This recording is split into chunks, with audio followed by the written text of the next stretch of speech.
guys, this is Gopal here. Welcome to another cricket episode. Afghanistan versus New Zealand T20 World Cup 2026 match number 4. What a great game for both the side.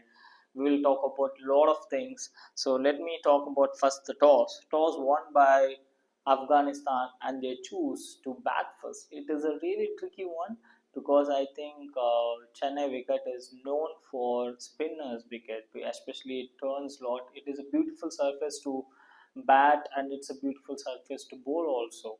And it was this pitch was really good. And talking about Afghanistan batter, they choose to bat first. I just want to tell one thing. They had a quality bowlers, Rashid Khan, Nadeem, and Mujib Rahman. They had a good spinners, but I thought Afghanistan could have bowled first, but it's their decision. And let's talk about the Afghanistan batters. I think the opener should have done really well. They lost. They did not have a good opening stand, but credit goes to Gulbin Nadeem. He played a phenomenal half century and made sure that Afghanistan batters are in the game. It was great batting from Nadeem. He scored a phenomenal 60 plus runs and equally contributed from Afghanistan batter. I think I was expecting that Afghanistan could go past 220 because they got 182 runs in their allotted 20 overs. Few batsmen did not got the perfect starts, but if the few batsmen, especially Afghanistan openers, if they got two openers, if they got around 30 or 40, both the openers, then score could have been different.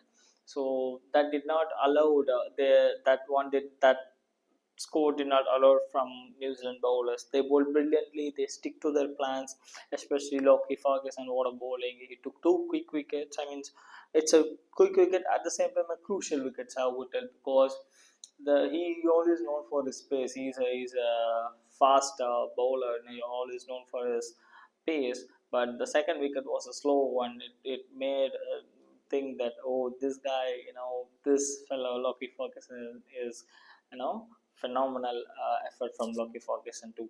And talking about New Zealand bowlers, especially as I told, Lockie Ferguson did well and equally contributed from every bowlers and made sure that it reduced the total below 200, and which the New Zealand batters has to chase 183 runs to win the match.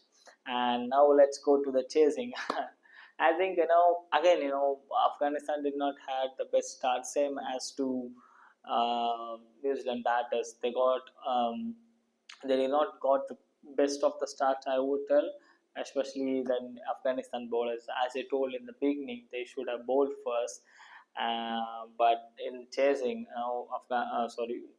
New Zealand were chasing, and Afghanistan they're known for their spin attack, and that was very well planned. Mujib took quick two wickets, taking Finn Allen and Rachi Ravindra. The both great batsmen. I would tell Finn Allen had a phenomenal bilateral series against India, and Rachi Ravindra is he used to play here for Chennai Super Kings, Indian Premier League, IPL.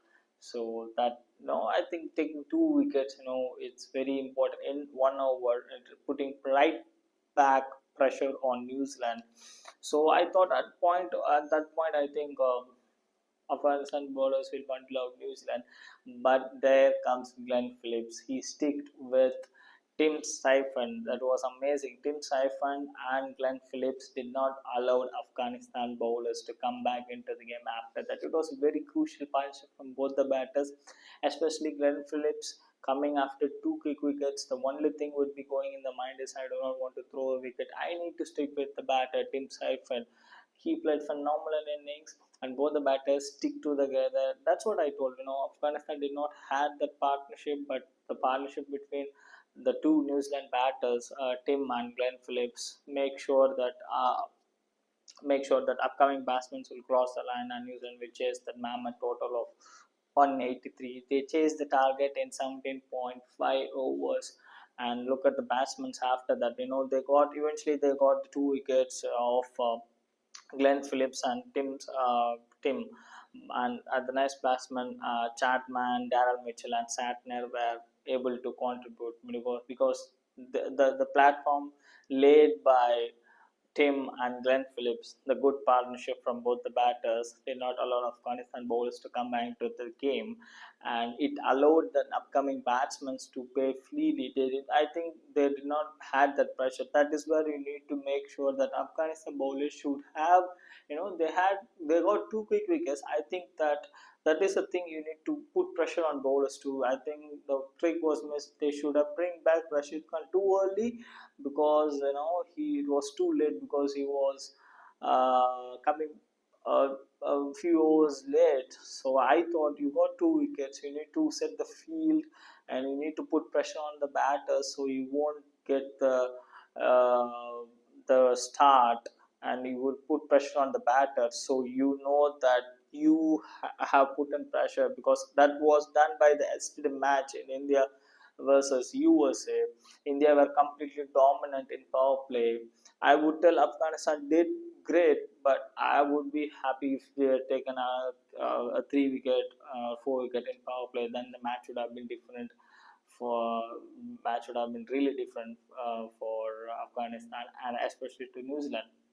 Talking about the New Zealand batters, it was excellent batting display from New Zealand batters, right from Tim Seifert, Glenn Phillips, and Chapman, and equally contributed the finishing role of Darren Mitchell and Mitchell Satner. And great innings from Tim again.